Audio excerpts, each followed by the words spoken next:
Hi everyone, it's QuickyBaby and welcome back to World of Tanks, and I'm on the 1.19 test server where the entire new content of the next patch of World of Tanks, at least for now, looks to be a new form of equipment called experimental equipment. So what is experimental equipment? Well, it's basically the best of both worlds with regards to your choice of equipment. For example, let's take a look at the Survival Improvement Suite T1. It combines the effects of the improved durability and also a modified configuration. And so this gives you the best of both worlds. You can both increase your hit points and also how quickly you repair the track and how healthy your tracks are, and also a modified configuration which will further help your repair speed, but also increase your module durability inside the tank to stop you from getting set on fire so much or ammo racked. However, the module only uses one slot, so effectively you can combine the effect of two different kinds of equipment into a single slot on your tanks. Now it should be noted that the effect will not be as strong as, for example, with the Survival Improvement Suite that you just saw me put on my Object 780. I'm going to get 9% hit points instead of 10 that I would get if I was to put it in a slot, 40% suspension durability compared to the 65 if I was to put it into a slot,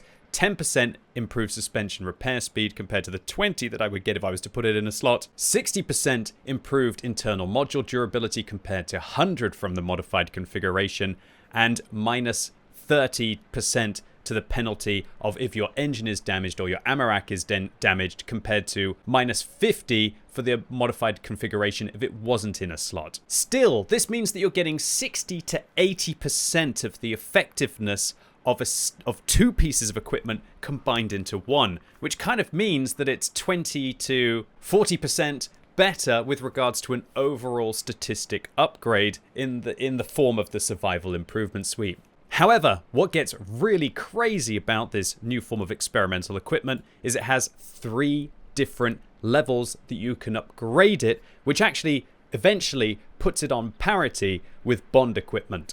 Now the upgrade process is pretty complicated.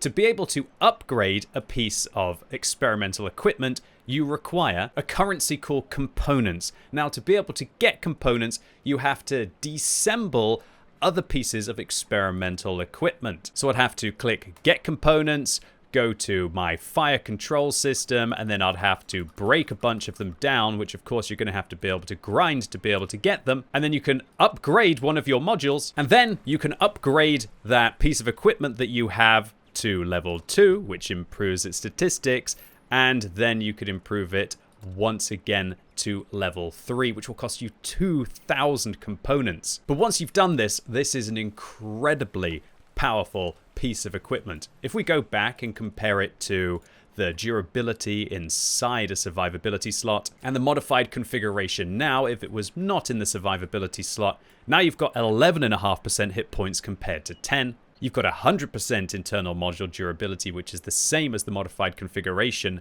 outside of a survivability slot. You have 70% suspension durability, which is better than 65% suspension durability. You have 25% enhancement to your suspension repair speed, which is better than the 20% on the improved hardening, but we'll also have to take into account that you get 25% on the modified configuration, so the combined effect would be slightly worse. And you have minus 50% to the loading speed penalty on engine loss or damaged modules, which is exactly the same as a modified configuration. Now you do lose the effect of improved load capacity, so you're not going to be able to use this to be able to skip putting tracks on your vehicles for an upgrade path. And you will also lose the ability to have hull damage reduced when you're driving a little bit recklessly, and you're also going to lose the minus 50% chance of engine fire. But all in all, those are minor aspects when you consider that you're going to have a whole extra equipment slot on a vehicle, so you can slap on some vents, or maybe even squeeze on an extra turbo. So now that I've let you know what it is, how you can get it, how good it is, the upgrade process, let me talk about the issues that I think will happen with experimental equipment. Firstly, Do we really need experimental equipment going into the game to now have 4 different kinds of equipment that you have to jump through a series of hoops to be able to get? Doesn't it complicate a system that was already quite complicated to begin with? I don't know about you, but even on my main account, I sometimes don't feel like I have enough bounty equipment, let alone having enough bond equipment, and now I'm going to have to try and compete to be able to get experimental equipment as well. It's ridiculous in a way, because we have only ever had one opportunity, and you'd have to finish gold or silver in 3 of the ranked seasons to be able to pick yourself a bond durability device. I of course put mine on a mouse because I wanted to create the most healthy tank ever, but a lot of players quite rightly probably put it on something a little bit more competitive and a little less fun. The fact that Wargaming are already putting in a new form of equipment that kind of already renders that piece of equipment not completely obsolete, but pretty darn obsolete. And in fact, the more that I look at it, yeah, it renders it entirely obsolete. It's kind of laughable. Is it not enough now that Wargaming felt that people weren't willing to grind to be able to get this? Now they're going to just whack in this. And that's just my main account. On my free-to-play account, I have hardly any bounty equipment, let alone improved equipment, because I'm saving up my bonds to be able to get more exciting vehicles inside the bond store. And I can't begin to imagine that now all of that kind of equipment is not special and there's a new kid on the block that we're going to have to grind to be able to get. Which brings me to my next point. This kind of equipment is going to create a new arms race to remain competitive inside the game. And any players who don't jump through the hoops to be able to get all of these new forms of equipment, with definitely more on the horizon, are slowly going to find themselves not as competitive as other players on the battlefield who are willing to grind to do so. One thing that really frustrates me is that Wargaming have announced that to be able to get this form of equipment, which cannot be purchased, you're going to have to participate in various in-game activities and events, and they will notify you when it's available. As if you're just sitting there waiting, doing nothing in your life, ready to jump into World of Tanks to play any kind of event that Wargaming has to remain competitive on the battlefield. And that's what really upsets me about this form of equipment, is that it's just forced inclusion into events that you may or may not want to play. And that's nothing new from Wargaming. For example, to be able to get the new Bond Turbo, you have to play in the Onslaught game mode, which is going on, and you have to play 160, you have to get 160 wins in the space of about 2 months to be able to get just something which just frankly makes you better at the game. Maybe Wargaming felt that this alone was not enough to draw people to play mind-numbing events that they may not be interested in at all, and now they need something really overpowered to force you to play if you want to remain competitive on your favorite tanks. Next, I want to bring up the idea of balance of these pieces of equipment. Take the improved compressor, for example. This allows you to go 6 kilometers an hour faster forwards and 4 kilometers an hour faster backwards. On some tanks, that is such a tremendously huge advantage. Think about the STR V103B, for example. Inside the siege mode, it can go at 10 kilometers an hour faster forwards and 10 kilometers an hour faster backwards.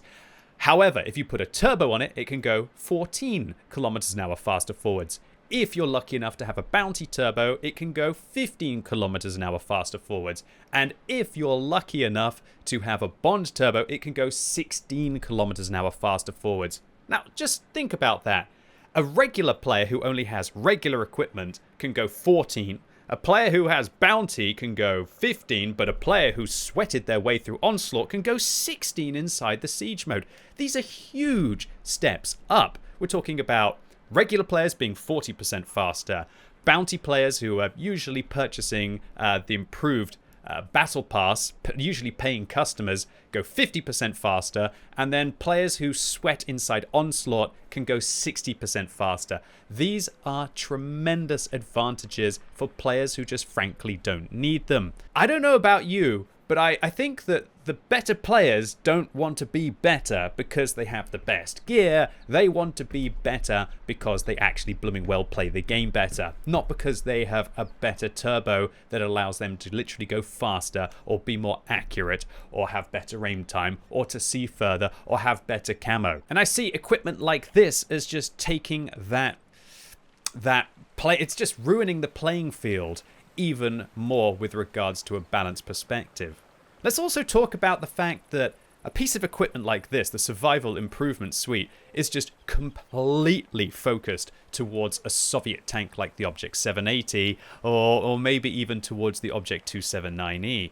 The advantage of having your internal modules, which are very weak on a tank like this, improved is just ridiculously attractive. If any of you play the Object 780 or you play lots of Soviet tanks, you'll know that your fuel tanks get damaged every other shot, and if you don't repair them, usually the next shell is going to set you on fire. Now, if your internal module durability is increased by 100%, that means that those fires are not going to happen nearly so often, and it will also allow you to be able to save your repair kit and not use it on the fuel tanks so often, or be cheeky and take that extra shot even when your repair kit is on cooldown. This kind of a module just becomes this all-purpose idiot-proof thing that you can slap on your tank without having to make sacrifices and lose other kinds of modules that perhaps you're meant to have to sacrifice to have that enhanced durability. Now I want to talk about the sheer extravagance of how hard it might be to be able to get this experimental equipment. I have 693 tanks inside my garage. Now, of course, not all of these will be at tier high enough where you can use this kind of equipment. But if we only look at my tier 6 plus vehicles, I have 462 tanks, and all of those can have 2 sets of equipment. So to make the maths easier, let's just put 500 and include some of my tier 5s as well inside the mix. So this means including the fact that you can have 2 sets of equipment now with field mods, that I have, oh my gosh, 1,000 different pieces of equipment possible on all of those tanks. And I just realized my maths is off. I've got 1,000 different equipment setups, and then if I was to put different pieces of equipment in all of those slots, which obviously isn't very realistic, I would have 6,000 different pieces of equipment across all of my vehicles tier 5 and up in World of Tanks. That's not fair really to talk about. So let's just imagine I wanted to have 1 piece of experimental equipment on each of my tanks in each of my special 2 types of equipment setups. That would mean that I could very easily get 1,000 pieces of experimental equipment on all of my tanks inside my garage. So while I'm thrilled that Wargaming will provide enough opportunities to obtain a lot of experimental equipment over the course of the next year, which are planned to be part of well-deserved rewards, Holiday Ops, and Battle Pass 2023, I'm not sure I'm gonna get enough to get 1,000 pieces of equipment. But the crazy thing is as well, remember that 1,000 pieces of equipment would be stuck at level 1. And that level 1 isn't nearly as good as level 3. Now, to be able to upgrade the equipment to level 3, it's 400 points, and then it's 2,000 components to upgrade from level 2 to level 3. And remember, each piece of regular equipment, when you break it down, you get 100 components. Accordingly, ladies and gents, if you want to upgrade all the way to level 3 from level 1, it's going to cost you 2,400 components. And seeing how I just said that I could easily fit 1,000 different pieces of experimental equipment on all of the tanks inside my garage, it's going to cost me 2,400 times by 1,000, aka 24,000 experimental equipments if I want to break them all down to be able to equip all fully upgraded experimental equipments on my tank. 24,000. It's never going to happen. It's not a possibility. Now, a lot of you might be suggesting, well, QB, you're not really meant to have this equipment on every single one of your tanks. And I would answer straight up, but why? Why shouldn't I expect to be able to set up all of my vehicles in a very good way? Why do we have to have such extremely, randomly rare equipment that I only have the opportunity to put it on 1 or 2 on tanks inside my garage, when I don't want to just play the same tank again and again and again and again. I want to play a wide variety of vehicles. Why do you think I've collected them? Why do you think I've kept them? I love randomly taking tanks out, and maybe even I only play them like once every few months. It's really fun. But what's really killing me in World of Tanks is thinking, oh, if only this tank had this like 6-skill crew. Oh, if only this tank, if I had all of the field mods on it. Oh, if this tank, if I only had that special piece of equipment, that I wouldn't have died in this situation. It's becoming ridiculous to try and just keep up with setting up all of your vehicles in the garage in that way. I really hate the idea that you know that players are going to demount their special tier 3 survival improvement equipment for 100 components and then just put them on a vehicle that they're going to 3 mark, grind their way through that tank, and then take them off and then put them on the next tank and then grind that vehicle to get their 3 mark. And what that does is it inflates the requirements for all of those vehicles. And you also feel as if whenever you play a tank that you haven't sweated enough to be able to get all of the equipment on, that you're putting yourself at a disadvantage within that regards. Recently, I found myself demounting equipment on vehicles that are top of the tree, and I know I'm going to play a lot over the month, and putting bounty equipment on them. And I don't bat an eye at the 30 gold demounting costs that will require. However, am I going to want to do that now with the 300 component cost if I want to be able to put the new experimental equipment on those tanks that I know that I'm going to play a lot during the month? Another thing I want to mention is, does this really add to the customization inside the game? Was having 2 different slots to be able to customize your tank, which you can change inside the battle, really not enough in World of Tanks? I would personally argue that when you combine a durability and an improved configuration into the survival improvement suite tier 3, you're not really adding a choice inside the game. You're basically forcing players to be able to take this on certain tanks. It's not a case of play it your way, customize your tank to be able to match the map or match the battle. It's basically like, make everything better about your vehicle, do this, or frankly you're not going to be competitive and you're going to suck. And then finally, I want to come to my conclusion in this matter, and that is, how are new players coming to the game, maybe not this year, maybe not next year, but the year after that, meant to compete? How are they meant to catch up? If Wargaming are going to be giving pieces of equipment like this